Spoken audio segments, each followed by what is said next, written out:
दोस्तों, इस समय मैं बागपत में हूँ। दिल्ली से दूर करीब ये जो है 60 किलोमीटर दूर बागपत है और मैं इसमें खास स्थान पर खड़ा हूँ। आपको बताऊँ, आप मेरे पीछे देख सकते हैं, चिमनी से देखिए धुआं निकल रहा है और वो धुआं जो है आपको लग रहा है कोई खास स्थान है, पूरा आसमान को काला किए हुए है। लेकिन इसी काले में किसानों की ज़िंदगी भी काली हो रही है। आपको आसपास में दिखाऊं, यहाँ गन्ना किसान हैं भारी तादाद में, अपने गन्ना लेकर के यहाँ आए हुए हैं और इनका जो गन्ना है वो ट्रैक्टरों के जरिए आया हुआ है। आपको दिखाना चाहूँगा, इसी कैंपस में आप देखिए ट्रैक्टर लगे हुए हैं, इस पर गन्ना लदी हुई है। काफ़ी ट्रैक्टर हैं, सब पे गन्ना लदी हुई है और ये सब लोग किसान अपनी गन्ना यहाँ इस चीनी मिल पर देने आए हैं। ये बागपत की चीनी मिल है, जो कोऑपरेटिव चीनी मिल है, सरकारी चीनी मिल बोली जाती है। और मुझे बताया गया कि करीब जो है 250 गांव जो आसपास के हैं उनका गन्ना यहाँ आता है। तो ये चीनी मिल 250 किसानों का पेट पालती है, उनका रोजी रोटी चलाती है, उनके बच्चों का भविष्य तय करती है। देखने में लग रहा है कि चीनी मिल लोगों के आय का साधन है, लेकिन एक त्रासदी जो गुजर रही है यहाँ किसानों के ऊपर इस चीनी मिल के जरिए, वो बहुत बड़ी है। आपको बताएं, मुझे बताया गया कि 250 करोड़ रुपए गन्ना किसानों का इस चीनी मिल पर बकाया है। पूरे प्रदेश के अंदर 13,000 करोड़ रुपए गन्ना किसानों का सरकार के ऊपर बकाया है। और कोई भी सरकार आती है, जो मौजूदा भाजपा सरकार है, उसने भी आने से पहले वायदा किया था कि सारा बकाया अपना ख़त्म करेगी, गन्ना किसानों को उनका बकाया लौटाया जाएगा और उसको जीरो पर कर दिया जाएगा। लेकिन जो तस्वीर है मैं आपको नहीं बताऊंगा, क्योंकि यहाँ सारे गन्ना किसान हैं, सारे चौधरी हैं, सब लोग अपनी गन्ना लेकर के आए हुए हैं। इन्हीं से हम बातचीत करेंगे और क्योंकि यही झेल रहे हैं जो त्रासदी है, लिहाजा इन्हीं से बातचीत करना। आप सबसे पहले मैं ऑफिस पूछता हूँ, शुभ नाम बताइए अपना। रघुवर शर्मा। तो रघुवर जी, आप अपना खेत बताइए और कितनी गन्ना यहाँ देते हैं और बकाये की क्या हालत है? मेरा करीब 100 बुकी गन्ना आता है और पेमेंट आता है, अभी 1 महीने का पेमेंट आया, 20 साल का आके 1 महीने पेमेंट आया, बाकी सब बैक आया है। तो अभी कितना बकाया होगा आपका यहाँ? मेरा करीब ऐसा होगा 2 लाख रुपये बकाया है। आपका 2 लाख रुपए इस पर चीनी मिल पर बकाया है? और कितने साल से बकाया है करीब? नहीं, इस साल का। इस साल का? पिछले साल का तो आ गया। अच्छा, इस साल का बकाया 2 लाख रुपए है। तो कब तक मिल जाने की आशा है? अभी कोई उम्मीद नहीं है। 14 दिन में कहा था सरकार ने, कोई सुनवाई नहीं हुई। अच्छा, कोई सुनवाई नहीं हुई। तो आपने कोशिश की? कोशिश सभी किसान कर रहे हैं, कोशिश तो। अच्छा, सब किसान कर रहे हैं, लेकिन कोई हल नहीं निकल रहा इसका। आप अपना शुभ नाम बताइए और अपने गन्ना की हालत बताइए जो यहाँ की चीनी मिल पर दिए हैं। मेरा नाम है ब्रजेश कुमार, मैं टटीरी गांव से बिलोंग करता हूँ। इस मिल का तो ये मानो ना, तो ये पर्ची देता टाइम पे। ये जो गन्ना छीलने का समय होता है वो सर्दी का होता है, ये पर ये गर्मी में लास्ट तक जून तक चलता है। यहाँ कोई व्यवस्था ना, कोई अधिकारी ना, कोई किसी की सुनता है। पर यह है कि चलो कोशिश, हम प्रयास में लगे रहे, सब किसान इकट्ठे होकर जाए, फिर भी ये कोई अधिकारी, यहाँ किसी की कोई मान्यता नहीं है, ना यहाँ कोई सुविधा है, ना यहाँ कहीं छाया का प्रबंध है, ना यहाँ पानी पीने का कोई प्रबंध है। यहाँ तो सिर्फ ये है कि धूल आए, ये धूल खाओ और किसान अपना धूम में बैठे रहो, अपना अब गन्ना गिर कर चले जाओ। रही सरकार की बात, सरकार ने डीजल का भाव इतना कर दिया है कि हमें तो अपना फसल जो बोनी है, हमें ये फसल हम पे तो बोएगी नहीं, क्योंकि ना ये मिल पेमेंट करता है, तो फसल कहाँ से बोएंगे? फसल बोएगी नहीं तो हम तो भूखे मरेंगे। हम भूखे मरेंगे तो हम अपने बाल कहाँ से पालेंगे? तो ये खुद खुशी करने का टाइम आ चुका है। हम सरकार से लड़ेंगे इस बारे में, सरकार के लिए जो भी कदम उठाएगा हम तैयार हैं। देखिए, गन्ना किसानों का दर्द सुनिए।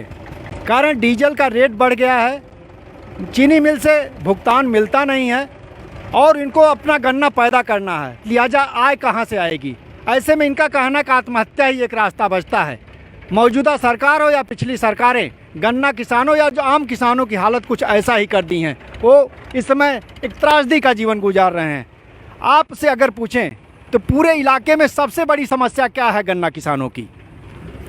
सरकार कोई भी सुविधा किसानों को नहीं देती। अपना तो बीज खाद अगर दोगी तो अपना पैसा पहले लेती है, किसानों को कोई पैसा नहीं। अगर हम यहाँ से भी लेंगे, हमें जो दिया जाएगा उस पर ब्याज एकदम अपने पेमेंट से पहले काट लेगी वो।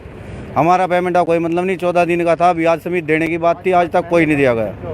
फैक्ट्री चलते हो गए, मेरा कम से कम 10 लाख रुपए बकाया है बागपत मिल पे, कोई पैसा मुझे नहीं मिल रहा। मैं तेल कहाँ से लेकर आऊँ, तेल इतना महंगा, मुझे कोई सुविधा नहीं। मुझे क्या, किसी भी किसान को कोई सुविधा यहाँ पे नहीं है। ये सरकार ने फंडा बनाया था, भगा के कर लिया काम जो भी करना था, पर आज दुखी है यार किसान। हमें कोई सुविधा नहीं मिल रही, बच्चों की फीस तक नहीं जमा हो पाती। लोन वाले अपना बैंक वाले लोन के लिए दबाव देते हैं, वहाँ सरकार कुछ नहीं करती। किसान को तो मरना है, कैसे मर लो वो। नहीं, हमको एक बार समझाइए, आप कह रहे हैं 10 लाख आपका बकाया है, और उसके बाद भी आप गन्ना यहाँ दे रहे हैं। क्या करें, गन्ना कहाँ लेके जाएंगे हम, लेके कहाँ जा सकते हैं गन्ने को। मतलब आपकी मजबूरी बन गई गन्ना पैदा करना देना। फसल हम कोई भी हमारी मजबूरी है, हमें देना पड़ेगा। कहीं भी 2 चौने पौने भाव में दे उसको।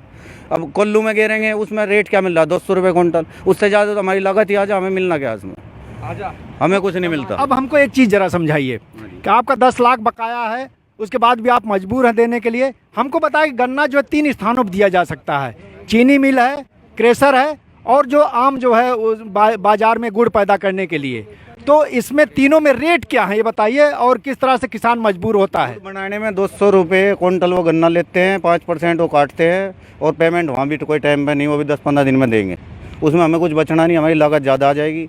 मिल में हमें ये रहता है चलो रेट ठीक है, फिर भी कमी है हमारी लागत के हिसाब से तो, लेकिन हम कहाँ गिरे उस गन्ने को, इतना गन्ना खा लें, कोल्लू भी नहीं लेने का इतना गन्ना। तो अब ज़्यादा गन्ना लेके जाएँ, कोल्लू मना कर दे, वह मेरी तो पूर्ति होगी। तो मतलब आपका कहना, अगर थोड़ा फायदा मिलता है तो चीनी मिल पर मिलता है, नहीं तो और जगहों पर कोई फायदा नहीं। यहाँ भी क्या फायदा मिल रहा है, जो पेमेंट ही नहीं मिल रहा, उसका फायदा क्या। अब गन्ने को कैसे करें, अब गर्मी आ गई, अब काम करें, गेहूँ भी कटेंगे, ये भी होगा, उनको कहाँ लेके जाएंगे। हमारे साथ तो दिक्कत ही दिक्कत है, सुविधा कोई नहीं दे रही, गवर्नमेंट कोई सुविधा नहीं दे रही यहाँ पे। और ये रेट की जो बात है, तो गन्ना का जो रेट है आप कह रहे हैं वो भी कम है। कमी है जी, तो अभी जो सरकार आई है, क्या पिछले दिनों कुछ रेट बढ़ाई है? कोई रेट नहीं बढ़ा अभी, कोई काफ़ी समय हो गया। रेट तो जब सपा की गवर्नमेंट आई थी तब रेट बढ़ा था, उसके बाद कोई आज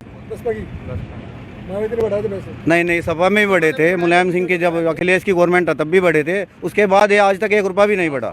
और घटने की बात है, जब पेमेंट ही नहीं दे रहे, पिछले साल का तो पूरा किया। ये कितने साल हो गए रेट बढ़े हुए? 7 साल हो गए जी, 7 साल हो गई जी, कोई रेट नहीं बढ़ा जब से। अरे सपा की गवर्नमेंट बढ़ा था। लेकिन 2000 जब से मोदी सरकार आई है, कोई पैसा नहीं बढ़ाया इन्होंने। लेकिन ये तो कह रहे हैं कि हम सबका बकाया वापस दिलवाएंगे, और रेट भी इस साल का नहीं हुआ अभी। पिछले साल का भी तो करा। हाँ, ये पिछले साल सीजन में करा दी रेट ही इन्होंने। अच्छा, हाँ, अब की साल का पूरा 5वां महीना फैक्ट्री को चलते होगा, पेमेंट अभी दिया नहीं जी। अच्छा। हाँ जी, अब ट्रैक्टर में जी 300 रुपये का डीजल तो रोज चाहिए जी, बताओ जी कहाँ से लावे हम, ये बात है जी। देखिए, डीजल यहाँ सिर्फ जो है ट्यूबवेल पे नहीं लगता, ट्रैक्टर में भी लगता है, ढुलाई में भी लगता है, हर स्तर पे डीजल का खर्चा है। और डीजल का रेट जो है महिषासुर की तरह बढ़ता जा रहा है। कह रही है सरकार कि इसमें तो लोगों को जो है उसका कोई नियंत्रण नहीं है, क्योंकि बाहर से नियंत्रित होता है, विदेशों से आता है। जबकि सच्चाई ये है कि जो एक्साइज ड्यूटी है उस पर इतनी ज़्यादा लगाई जा रही है, सरकार इतना ज़्यादा टैक्स ले रही है कि उसका खामियाजा भुगतना पड़ रहा है किसानों को, आम लोगों को। एक झूठ है जो पूरे देश में प्रचारित किया जा रहा है। केंद्र ले रहा था। आप इधर आइए, आपसे तो विस्तार से बात करना है। ये बताइए कि जो रेट की बात थी, तो आम तौर पे देखिए एमएसपी जो होती है गेहूं की, धान की, तो हर साल बढ़ा के आती है सरकार की तरफ से। उसी तरह देखिए एमएसपी जो है गन्ने की भी तय होती है, सरकार जो देती है। तो पिछले कितने सालों से एमएसपी नहीं बढ़ाई गई, और ये वजह क्या रही? ऐसा है जी, जब मायावती की सरकार थी, आ जाइए आप लोग। मायावती की सरकार में यहाँ गन्ने के सबसे ज़्यादा रेट बढ़े। उसके बाद अखिलेश जी की सरकार थी, उसमें भी 20 रुपये 2 बार 10-10 रुपये करके बढ़े। लेकिन जब से भाजपा सरकार आई, कोई रेट यहाँ बढ़ा नहीं पूरे प्रदेश में। नहीं, तो भाजपा सरकार तो अपने को गन्ना किसानों को हितैषी बताती है। हितैषी बताया था, कोई हितैषी नहीं, झूठ तो बोलने का काम है, झूठ बोल दिया। 15 दिन में पेमेंट का वादा था, किया नहीं। कोई भी जितने भी इनके सरकारी विभाग है, बिजली विभाग है, सिंचाई विभाग है, कोई भी विभाग है, बिजली का बिल किसानों पर प्रेशर बना रहे, बिल जमा करो। जब किसान के पास पैसा नहीं है, कहाँ से बिल जमा कर देगा? जब किसान के पास पैसा नहीं है, कहाँ से लोन जमा कर देगा? जब किसान की जेब में पैसा नहीं है, कहाँ से ट्रैक्टर में डीजल डलवा लगा? कहाँ से बीज लिया होगा? कहाँ से खाद लिया होगा? कहाँ से नई फसल पैदा कर देगा? बताओ आप। जब गवर्नमेंट पैसा नहीं देगी तो कहाँ से किसान क्या करेगा? अपना शुभ नाम बताइए एक बार। मेरा नाम धवी चौधरी, गांव भागू। धवी जी ये बताइए कि ये जो फिर किसान की अर्थव्यवस्था चल कैसे रही है? बकाया ही बकाया है, खर्चा ही खर्चा है, फिर चल कैसे चल रहा है? बस चल रहा है, ले देगा चल रहा, किसी बढ़िया से ले ब्याज पे पैसे ले, किसी से कहीं से ले देगा चल रहे, किसी रिश्तेदार से पैसे ले, किसी से ले ताऊ चाचा से ले, ऐसे चल रहा। अभी जो चल रहा है आंदोलन किसानों का, वो एमएसपी वाले सवाल पर है। 3 कृषि कानून आए हैं और मैं बताऊं आपको कि एक चीज़ जो आपसे जिक्र कर रहा हूं आप लोगों से भी, उसी कानून में एक चीज़ ऐसी शामिल है जिसे गन्ना किसानों को सीधे प्रभावित करती है। उसमें कहा गया है जो कोऑपरेटिव सोसाइटीज़ हैं या जिसके तहत मान लीजिए आपकी चीनी मिल भी चल रही है, वो जो है कारपोरेट की जो मंडियां हैं उनको खड़ा करने में मदद करेंगी। मतलब आपका पूरा इस्तेमाल कारपोरेट के लिए किया जाएगा, उनकी मंडियों के लिए किया जाएगा, उनके मुनाफे के लिए किया जाएगा। तो ये इसको किस रूप में देखते हैं आप? तो जी ये तो सब किसानों के ऊपर ही करा जा, सब कुछ सीधा किसानों को नुकसान करा। उद्योगपति का तो इसमें फायदा, किसानों को क्या फायदा है इसमें? तो सीधा उद्योगपतियों को लाभ पहुँचाया जाएगा। ये आपकी चीनी मिल घाटे में जा रही, कितने में बता सकते हैं? या तो जब से हम पैदा हुए जब से घाटे में दिखा, वैसे जब से हमने होश संभाला इस मिल माले जब से घाटा ही दिखाया, फायदा तो आज तक इस मिल ने दिखाया नहीं कभी भी। तो क्या निजीकरण भी कर सकती है सरकार इसका? निजीकरण की बात आई थी, बसपा गवर्नमेंट में आई थी, इसकी निजीकरण की बात मायावती जी अपने शासन में मिलों को बेचना चाह रही थी, प्राइवेट करना चाह रही थी। तो जब किसान इकट्ठे हुए थे और मुलायम सिंह यादव उसमें अड़े थे तो ये जब वापसी हुई थी, नहीं तो ये तो बहुत पहले बिक गई थी मिल। तो मैं किसानों के दबाव के चलते रोकना पड़ा। बिल्कुल किसानों के और किसानों की वजह से अब भी रुकेगा, जो कुछ रुकेगा किसानों की वजह से। गवर्नमेंट आई थी, किसानों की वजह से गवर्नमेंट चली भी जाएगी। लेकिन काम तो किसानों के लिए नहीं कर रही है सरकार, क्या आप किस रूप में इसको देखते हैं? अजी किसानों को कहीं कुछ सुनवाई है क्या? किसान ही कहीं सुनवाई नहीं। हमारी नज़र में तो अभी तक कोई सुनवाई आई नहीं। बिजली के बिल अब तो 7 साल पहले गांव का बिल भी था, ट्वेल्व के बिल थे 600-700 रुपये, अब 1800 रुपये कर दिया। अपने आप ओवरलोड बढ़ा दिया, किसानों की कहीं सुनवाई हुई ना रही। और गन्ने का मूल्य 6-7 साल तक बराबर ही दे रहे। और उस टाइम पे डीजल का रेट करीबन 40 रुपये था, अब डीजल का रेट 81 रुपये हो गया। गन्ने का रेट वो का वही है। पेमेंट टाइम पे नहीं देते। पिछली साल का सारा पेमेंट अभी 1 महीने में अब निपटाया। सब कर्जा ठा के इधर उधर बैंक से या किसी व्यापारी से कर्जा उठाते हैं, अपना काम चला रहे हैं। तो नहीं, इतनी देखिए किसान इतनी समस्याएं पेश कर रहा है, सामना कर रहा है, उसके बाद भी लोग क्यों सरकार को समर्थन देते हैं? आप क्या उसके पीछे वजह क्या है? वजह ये थी कि बीजेपी आई थी, मगर सोचेंगे ये सरकार कुछ काम करेगी। पिछली ने जैसे करा नई सरकार आ रही है, कुछ ना कुछ करके दिखाओगी, ये उसकी मुस्ताज है। और आवारा पशु इतने हो रहे हैं, उसके लिए तारबंदी करें तो सरकार ने कहा यहाँ तारबंदी क्यों कर रहे हैं? आवारा पशु काट दिए तुमने, उन पर उल्टा क्लेम करने की क्यों कर रहे हैं? अब किसान क्या करे? किसान ने उन्हें तार भी खोल दिए। जहाँ भी गन्ना निकल रहा था 80 कुंटल, वही 50 कुंटल गन्ना निकल पा रहा है खेती में से। और गेहूँ में भी सारे काट दिए, सारे खा गए इन्होंने, पशुओं ने, हमारे जो पशु हैं। तो अगर आपसे पूछे एक लाइन में, सरकार की जो नीतियाँ हैं उसके चलते जो पिछले दिनों किसानों को जितना मिलता था उसमें कितना % का घाटा हुआ होगा, नुकसान हुआ होगा? कम से कम 30-40% का तो घाटा है जी। मतलब मौजूदा सरकार की नीतियों के चलते 30-40% घाटा उठाना पड़ रहा है। घाटा जा रहा है जी कहीं। ये देखिए बहुत ही महत्वपूर्ण सवाल है, महत्वपूर्ण उत्तर भी है। ये कह रहे हैं कि जो मौजूदा सरकार आई है इसमें जो घाटा जो पहले किसानों को मिल जाता था उसमें 30-40% का नुकसान हुआ है, घाटा हुआ है। तो आप कह सकते हैं जो सरकार वायदा करके आई थी कि किसानों को पैसा देगी, मुनाफा देगी, बकाया उनका हल करेगी और बिजली से लेके तमाम सवालों पर सुनहरे वायदे किए थे, उस सब में घाटे की स्थिति है 30 से 40% में चला गया है किसान। क्या आप उनकी बात से सहमत हैं? सहमत है जी। तो ये तो आपको भी पता है, हरियाणा में 350 रुपये प्रति ट्वेल्व मिल जाता है, यहाँ 1800 रुपये जाता है। हरियाणा जमुना ही तो बीच में है सिर्फ। चलो या ना चलो, वहाँ 300-350 रुपये, यहाँ 1800 रुपये बिल के। किसका जाता फिर एक बार समझाइए, फिर से बोलिए। ट्वेल्व का जो बिजली बिल है। अच्छा, बिजली बिल। हाँ जी। तो वहाँ कितना है? वहाँ 350 रुपये महीने का। और यहाँ कितना है? 1800 रुपये है यहाँ। 7 रुपये यूनिट यहाँ डोमेस्टिक है। और लगा में ये तो हकीकत है जी। आप तो रिपोर्टर हो, आप तो पता कर लो। 350 रुपये से एक नया पैसा ऊपर नहीं जाता हरियाणा का। और यहाँ 1500 रुपये अतिरिक्त देना पड़ 1500 अतिरिक्त देना पड़ रहा जी। और पेनल्टी है। नहीं तो सरकार तो वहाँ भी बीजेपी के, यहाँ भी बीजेपी की। यही तो कमाल है जी, यही तो कमाल है। टैक्स तो सबसे ज़्यादा यूपी दे ले। टैक्स इससे ज़्यादा है। यहाँ ज़्यादा है। गांव में जो पहले बिजली मिलती थी वो किसानों को माफ हुआ करती थी, जी।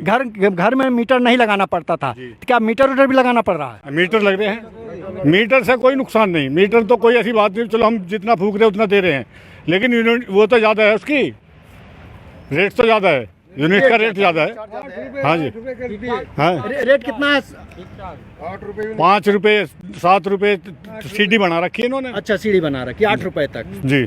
तो शहरों में जो रेट देना पड़ रहा है मध्य वर्ग को, जो सैलरी हासिल करने वाले लोग हैं, वही किसानों को देना पड़ रहा है। और शहरों और जो गांव की सुविधाएं आप जानते हैं उसमें कितना अंतर है। आइए अब एक खास शख्स से मिलाते हैं। तो आप चलिए, आप बताइए, आप कहाँ से, आपका गांव कौन है?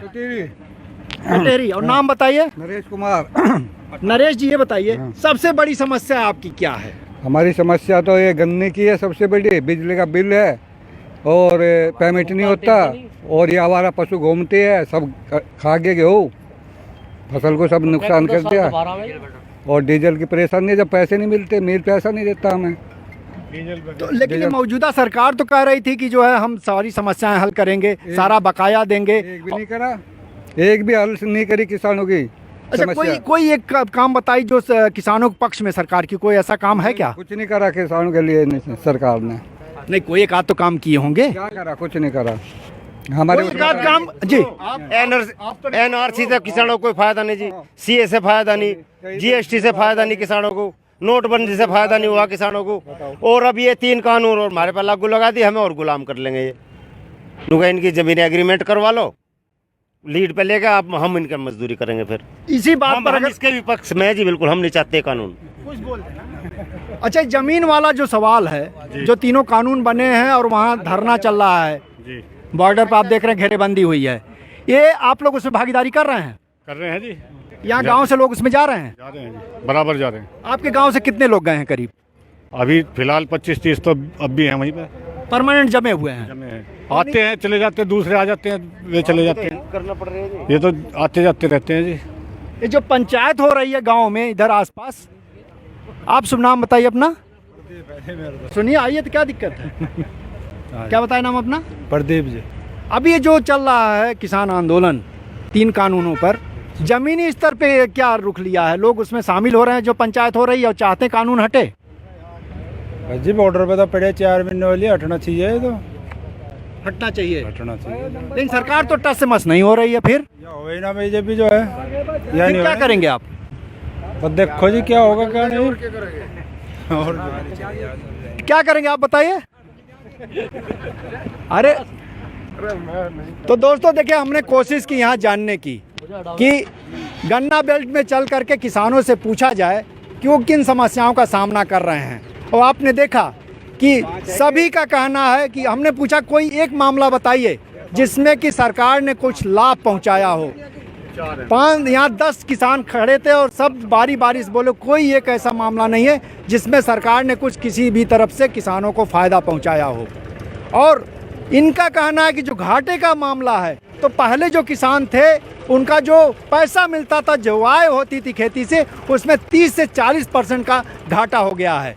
तो आप समझ सकते हैं सरकार की नीतियों के चलते यहाँ किसानों को घाटा उठाना पड़ रहा है। ये पहली सरकार ऐसी आई है जिसके आने के चलते किसान घाटा उठा रहे हैं। फ़ायदा की बात तो छोड़ दीजिए, और ऊपर से जो 3 कानून हैं उनको ला करके इस तरह से थोप दिया गया है, उससे उनकी ज़मीनें भी जाने का संकट खड़ा हो गया है।